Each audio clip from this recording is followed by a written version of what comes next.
The Chennai shopping mall శ్రావణ సంబరం KG sale నక్షి జ్యువెలరీ మేళా flat 50% of.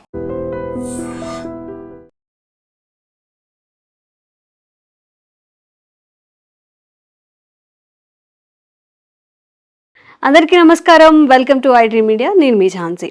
So welcome to job updates. So SBI notification వచ్చింది. SBI clerks కూడా వేకెన్సీస్ వచ్చాయి. అసలు ఎన్ని వేకెన్సీస్ ఉన్నాయి ఏంటో చూద్దాము. సో ఓవరాల్గా మనకి స్టేట్ బ్యాంక్ ఆఫ్ ఇండియా ఒక్క విషయం చెప్పాలి ఏంటంటే, జనరల్గా బ్యాంకింగ్ సెక్టర్ అనగానే మన అందరికీ ఫస్ట్ అంటే చాలామంది గుర్తొచ్చేది ఏంటంటే ఎస్బీఐ బ్యాంక్ అని చెప్పి. ఎందుకంటే దాని గురించి అవేర్నెస్, ఆ బ్యాంక్ గురించి అవేర్నెస్ ఎక్కువగా ఉంటుంది కాబట్టి వెళ్ళే ప్రతి ఆస్పిరెంట్ ఎస్బీఐలో జాబ్ వస్తే బాగుండు, ఎస్బీఐలో జాబ్ వస్తుంది నాకు అనుకొని వెళ్తారు. సో ఇయర్ నోటిఫికేషన్ ఎలా ఉందో చూద్దాము. సో ఓవరాల్గా 6,589 వేకెన్సీస్ అయితే ఉన్నాయి. కంపేర్ చేసుకుంటే ప్రీవియస్ ఇయర్స్ నుంచి కొంచెం ఇది తక్కువ నెంబర్ అనే చెప్పాలి. సో ఇయర్ బై ఇయర్ కాస్త పోస్టులు తగ్గుతున్నట్టే అనిపిస్తుంది. సో మనకి పోస్ట్ డేట్ వచ్చేసి 6th ఆగస్ట్ ఇది పోస్ట్ చేశారు. సో ఎవరెవరు ఎలిజిబుల్, ఎలా అప్లై చేయాలి, ఎగ్జామినేషన్ ఫీజు ఎంత ఉంటుంది అని మాట్లాడుకుంటే ఎస్సీ ఎస్టీ వాళ్ళకి, ఫిజికల్లీ ఛాలెంజ్డ్ వాళ్ళకి, ఎక్సెస్ అండ్ డిఎక్సెస్ వీళ్ళందరికీ కూడా ఫీజు అనేది ఏం లేదనమాట. జనరల్ కేటగిరీ ఓసీ వాళ్ళకి, ఓబీసీ వాళ్ళకి, అలాగే ఈడబ్ల్యూఎస్ వీళ్ళందరికీ కూడా 750 అయితే ఉంది. మనం ఐబీపీఎస్ క్లర్క్ చూసాము 850 రూపీస్ ఉంది. సో ఎస్బీఐకి 750 రూపీస్ ఫీజు అనమాట. లాస్ట్ డేట్ వచ్చేసి 26th ఆగస్ట్తో లాస్ట్ డేట్ అనమాట. సో మనకి ఓవరాల్గా 20 days ఇచ్చాడు డ్యూరేషన్ అప్లై చేసుకోవడానికి. సో ప్రతి ఎగ్జామ్కి కూడా 28 years అనేది మ్యాక్సిమం లిమిట్ అనేది ఇస్తున్నారు. బట్ ఇందులో యాడ్-ఆన్స్ ఉంటాయి. అంటే ఓబీసీ వాళ్ళకి రిలాక్సేషన్ ఏజ్ ఉంటుంది, ఎస్సీ ఎస్టీ వాళ్ళకి రిలాక్సేషన్ ఏజ్ ఉంటుంది, ఫిజికల్లీ ఛాలెంజ్డ్ వాళ్ళకి ఉంటుంది, డివోర్స్డ్ వాళ్ళకి ఉంటుంది, విడో ఉంటుంది, ఎక్స్ సర్వీస్ మెన్స్కి వీళ్ళకి కూడా ఉంటుంది. సో ఇందాక మనం మాట్లాడుకున్న ఎక్స్ ఇవి కూడా ఇవే అనమాట.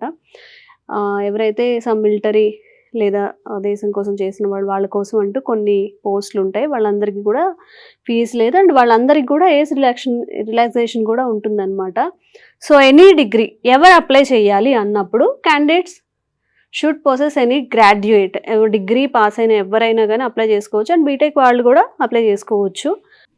సో ఎగ్జామ్ ప్యాటర్న్ ఎలా ఉందో చూద్దాము. మెన్షన్ చేశాడు ఇక్కడ. సో ఓవరాల్గా మనకి ఉన్న నెంబర్ ఆఫ్ వేకెన్సీస్ 5,000+ ఉన్నాయి. Prelims, mains and local language proficiency test.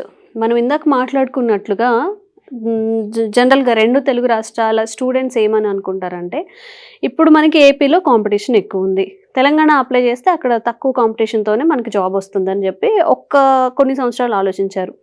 తర్వాత తెలంగాణ కూడా కాదు, అదర్ స్టేట్ కర్ణాటక, మనకి పక్క రాష్ట్రం ఏదైతే ఉందో కర్ణాటకలో చాలా తక్కువ కట్ ఆఫ్స్ ఉంటాయి. వాళ్ళందరూ కూడా సాఫ్ట్వేర్ ఈ జాబ్స్లో సెటిల్ అవుతూ ఉంటారు. అక్కడైతే తక్కువ కట్ ఆఫ్ వస్తుందని అక్కడ అప్లై చేసుకునేవాళ్ళు. సో మన వాళ్ళు చేసిన అంటే ఎక్కువ మంది అక్కడికి వెళ్ళి అప్లై చేయడం వల్ల ఇప్పుడు కట్ ఆఫ్స్లో పెద్ద తేడా కూడా ఏమీ ఉండట్లేదు. బట్ ఎస్బీఐ క్లర్క్కి ప్రొఫిషియన్సీ టెస్ట్ అంటే లాంగ్వేజ్ ప్రొఫిషియన్సీ టెస్ట్ అనేది ఉంటుంది అనమాట. అంటే ఏ స్టేట్ వాళ్ళకి ఆ స్టేట్. ఇప్పుడు మనం ఏపీలో అయితే తెలుగు మాట్లాడతాము, తెలంగాణ తెలుగు, కర్ణాటకలో కన్నడ. ఈ సమ్ పారాగ్రాఫ్స్ మనకి ఇచ్చేసి దాని మీద టెస్ట్ ఉంటుంది అనమాట. దాంట్లో మనం అంటే జాబ్ కొట్టాలి అని ముందు నుంచి ఉండి అక్కడ అప్లై చేసిన వాళ్ళైతే నేర్చుకుంటారు, రాయడ్ అండ్ ట్రై చేస్తారు, సక్సెస్ కూడా అవుతూ ఉంటారు. సో అలా ప్రొఫిషియన్సీ టెస్ట్ అనేది ఉంటుందన్నమాట. కర్ణాటకలో అప్లై చేయాలి అన్న వాళ్ళు కొంచెం కన్నడ నేర్చుకోవడానికి ట్రై చేయండి. అండ్ నెంబర్ ఆఫ్ క్వశ్చన్స్, ఇది కూడా ప్రిలిమ్స్ అండ్ మెయిన్స్. క్లర్క్ కాబట్టి మనకి ఇంటర్వ్యూ అనేది ఏముండదు. ప్రిలిమ్స్ ఎగ్జామ్, ప్రిలిమ్స్ క్వాలిఫై అయితే మెయిన్స్లోకి వెళ్తాము, మెయిన్స్ క్వాలిఫై అయితే డైరెక్ట్గా మనకి కాల్ లెటర్ అనేది ఎలిక్యులేట్ చేస్తాడు ఆ పర్టికులర్ డేట్స్లో. So number of questions prelims అనేవి 100 ఉంటాయి అనమాట, 100 క్వశ్చన్స్. Mains 190 questions. ప్రిలిమ్స్ ఎక్కడైనా కానీ 1 అవరే డ్యూరేషన్ ఉంటుంది. మెయిన్స్కి 2 hours 40 minutes ఉంటుందన్నమాట.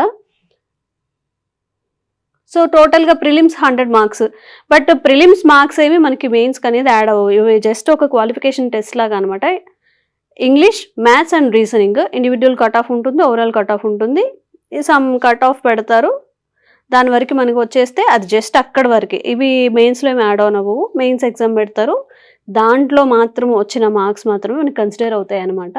సో ఇందులో కూడా 0.25 నెగిటివ్ మార్కింగ్ అనేది ఉంది. ఇప్పుడు మనం ఏదైతే ప్రిలిమ్స్ అండ్ మెయిన్స్ రెండిట్లో కూడా మనం చేసే మిస్టేక్స్ 4 మిస్టేక్స్కి ఒక మార్క్ అనేది కట్ అవుతుంది అనమాట. అంటే ఒక్కొక్క మిస్టేక్కి 0.25 మార్క్స్ అనేవి కట్ అవుతూ ఉంటాయి. ఇది మనకి ఓవరాల్ కట్ ఆఫ్ని కూడా ఎఫెక్ట్ చేస్తుంది. మనం ఇందాక మాట్లాడుకున్నట్లుగా నెగిటివ్ కట్ ఆఫ్ అంటే ఇప్పుడు ఒకవేళ మనం ప్రిలిమ్స్ ఎగ్జామ్ అటెంప్ట్ చేసాం అనుకోండి. ప్రిలిమ్స్ ఎగ్జామ్లో నీకు ఇంగ్లీష్ చాలా టఫ్ వచ్చింది. ఒకటి గుర్తుపెట్టుకోవాల్సింది ఏంటంటే మనకి టఫ్ అంటే అందరికీ టఫే. అందరూ అదే సిలబస్ ప్రిపేర్ అవుతారు. అందరూ అదే రేంజ్లో ప్రిపేర్ అవుతారు. బట్ చిన్నప్పటి నుంచి ఇంగ్లీష్ మీడియం చదవడమా లేకపోతే వాళ్ళకి ఇంగ్లీష్లో చాలా ప్రొఫిషియన్సీ ఉండి గ్రామర్ అవంతా ఒక గ్రిప్ ఉంటే గనక మేబీ వాళ్ళకి కాస్త ఈజీ అనిపించవచ్చు. అంటే బాగా ఈజీ ఏం కాదు. మనతో కంపేర్ చేస్తే వాళ్ళకి కొంచెం ఈజీ అనిపించవచ్చు. అదే గుర్తుపెట్టుకొని అనవసరంగా ప్యానిక్ అయ్యి భయపడి అన్నీ అటెంప్ట్ చేసేసి నేను ఇది అనుకున్నాను పెడదాము లేకపోతే నాకు ఇలా అనిపించింది పెడదాము అని అంటే ఇట్లా ఓవరాల్గా నెగిటివ్ కట్ ఆఫ్ అనేది ఎఫెక్ట్ అవుతుంది. అలా కాకుండా మనకి 100కి 100% ఇదే కరెక్ట్ అన్నది అదే అప్లై చేస్తే మనకు ఓవరాల్గా cut off marks add on అయ్యే అవకాశం ఉంటుంది. అలా సెక్షన్కి 2 మార్క్స్ యాడ్ అయినా కానీ మనకు అది ఓవరాల్లో చాలా హెల్ప్ అవుతుంది అనమాట. ప్రిలిమ్స్ కనుక మనం చాలా వరకు చాలామంది ప్రిలిమ్స్ ఈజీగా క్వాలిఫై అవుతారు. బట్ ప్రిలిమ్స్లో ఇంగ్లీష్ కానీ మ్యాథ్స్ కానీ ఏదైనా మనకి లో ఉన్నాము కాన్ఫిడెంట్ లేదు అన్నప్పుడు యాక్యురసీ మెయింటైన్ చేసుకుంటే అక్కడ మనకి బెనిఫిట్ అవుతుందనమాట. ఆ తర్వాత మెయిన్స్లో కూడా జీఏ అనేది చాలా ఇంపార్టెంట్.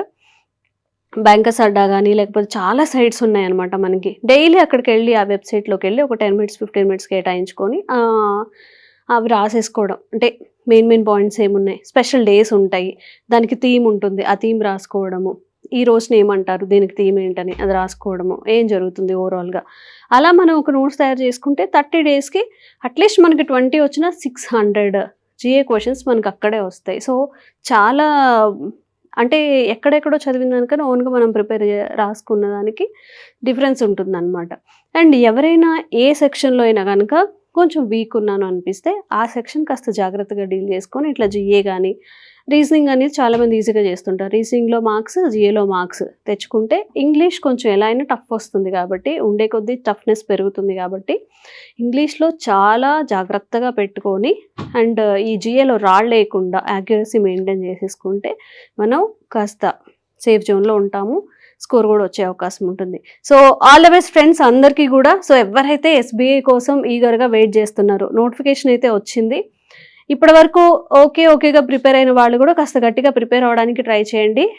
6 మంత్స్ లేదా 7 మంత్స్‌లో మనం ఈజీగా జాబ్‌లోకి వెళ్ళి కూర్చోవాలి అంటే banking is one of the best opportunity అని చెప్పొచ్చు. బట్ దానికి ముందు ఒక 2 ఏళ్ళు మనం శ్రమ అయితే ఖచ్చితంగా చేయాల్సొస్తుంది. మనకి ఎగ్జామ్ ప్యాటర్న్ అర్థం అవ్వాలి. ఎక్కడ మనం గెయిన్ చేసుకుంటున్నాం, ఎక్కడ మనం ల్యాగ్ అవుతున్నాం ఇవన్నీ అర్థం చేసుకొని ముందుకెళ్తూ ఉండండి. All the best to you.